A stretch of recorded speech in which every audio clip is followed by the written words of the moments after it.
We need extra ticket for finals. No, we will not give you any extra tickets, say the event committee TCCB, Test and Cricket County Board, which eventually became ECB in 97. Well, it was a tale of two extra tickets to finally book the World Cup trophy flight for India. This is a story of few gentlemen who committed to establishing a strong cricketing structure in India, and they built it. Who are those people? How they snatched the World Cup trophy from England and brought it here to organize the first World Cup tournament in India.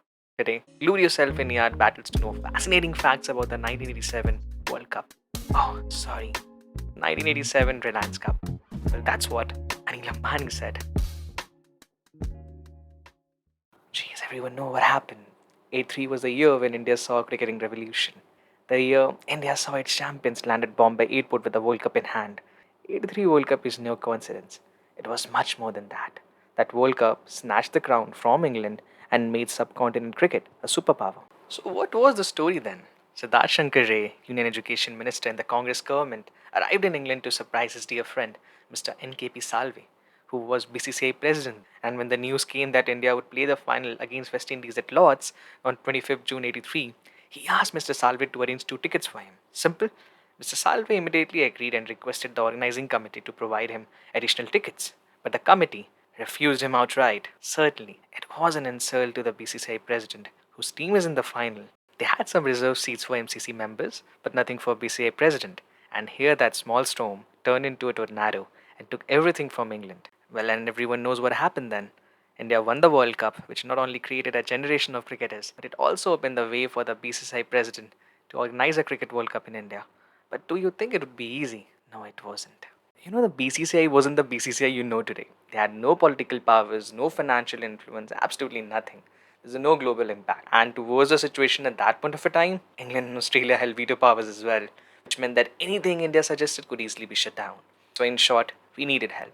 And the very next day, during a celebratory luncheon with officials from Sri Lanka and Pakistan, a casual conversation took place where Pakistani Air Chief Marshal Noor Khan, a great patron of sports in Pakistan also, heading both cricket and hockey at that point of a time. So Noor Khan and Sri Lankan Cricket Secretary were present, and Salve expressed the need for assistance. In response, the Pakistani Air Chief agreed, and acknowledging that India couldn't do it alone with two more test nations, there is a chance.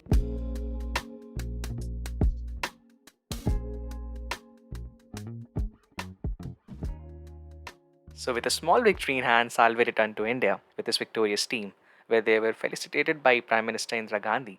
During a casual conversation, Salve described the humiliation they had faced, and Mrs. Gandhi, with her one question, asked what they were going to do about this. In the midst of a ceremony, Salve explained his entire plan to Mrs. Gandhi, who then made a single call to Dhirubhai Ambani, who was summoned to her office the next day. And when asked if he would cover the cost of bringing the World Cup to India, and he famously replied that he would write a blank check now. So, with a blank check in the pocket and the support of the Prime Minister, Salve set up a meeting in Lahore in 83 with Sri Lankan and Pakistani officials. And then what happened? He laid out the plan to Jagmohan Dalmia, a big shot, and he drafted a proposal to relocate the World Cup from England. The proposal was presented to the ICC with everyone's agreement, but the response was far from positive. The ICC was furious with India's boldness and tried to block the proposal with legal objections. Unfortunately, the proposal was ultimately rejected. And that's the reason I said, do you think it's going to be easy? Jeez, it wasn't. But what if I say it was a trick? Well, actually, it was. Yes, it was a trick to take Australia on our side. And it worked, okay? The proposal included a rotation policy for hosting World Cups, meaning that after India, the World Cup would move to Australia. And we know this, okay? After 87 World Cup, 92 World Cup was in Australia. The ACB chairman fell for that thing. Lurin quietly consented with the condition that they wouldn't vote against England in an open ballot. In other words, they would vote for India in a closed ballot. But the most important thing, they wouldn't veto us. This secure a crucial victory, right? Okay, a quick break, so bear with us and don't go anywhere.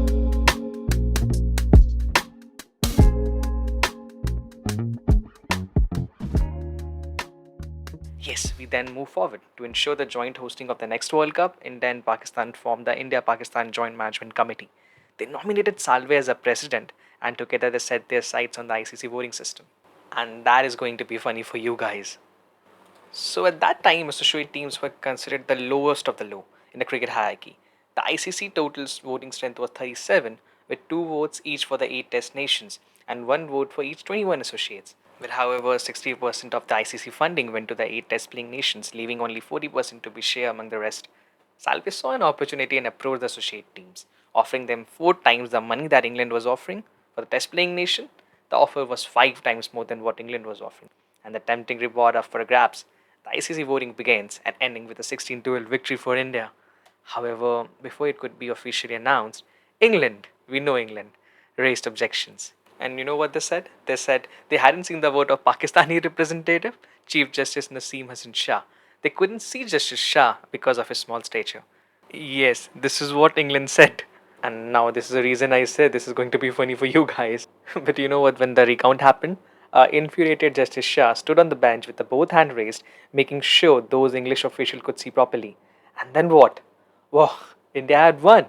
Yet they still couldn't accept it for the next 4 years. And those England officials found issues after issues to raise objections on. First, they came with an apartheid setup, where they said they brought up a question of whether we should forbid South African cricketers or not from participating in the World Cup because of the apartheid ban. If we agree, then England, New Zealand, and Australia would withdraw.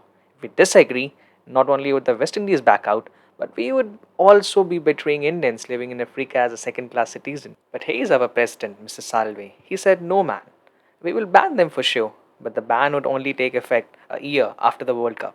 And then they again inquired about how we could play a 60 overs ODI cricket there when the lighting conditions wouldn't permit it. Oh, so we can simply reduce it to 50 overs, right? And here's a fact, the 50 over cricket which we see in India, in anywhere actually in the world, is this was the reason actually. The reason is they reduced it to 50 overs because that say the lighting condition wouldn't permit it. So they created a good impact that okay, we'll play a 50 over cricket. They argued that we lacked the broadcasting capability, but we assured them what that we could completely revamp the entire equipment system, which would cost 30 crores. And then they questioned how teams would travel from ground to ground in such a large country. What we said we confidently replied actually that aviation minister had agreed to enroute all the Indian flights according to the World Cup schedule. Just when we thought we had everything sorted, with only 8 months to go far from the World Cup, they threatened to pull out because of the tensions between India and Pakistan. But Mr. I.S. Bindra, a close friend of Salve, and then IP, Joint Management Committee, as I said, secretary at that point of time he was, famously met Pakistan military dictator General Ziaul Haq and suggested a solution. General Zia asked if India would play, and Bindra's reply was a resounding yes, and he did. The tension between the two countries disappeared for the next years, and it means this time the World Cup would be played in India. So we got all the approvals, that means we can host the World Cup comfortably, right? Easy it looks, isn't it? But this was not actually.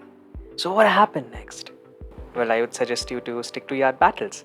So, and next episode, I will make sure to tell you everything from Reliance to Rothmans, from one sponsor to another, where BCCI went for funds.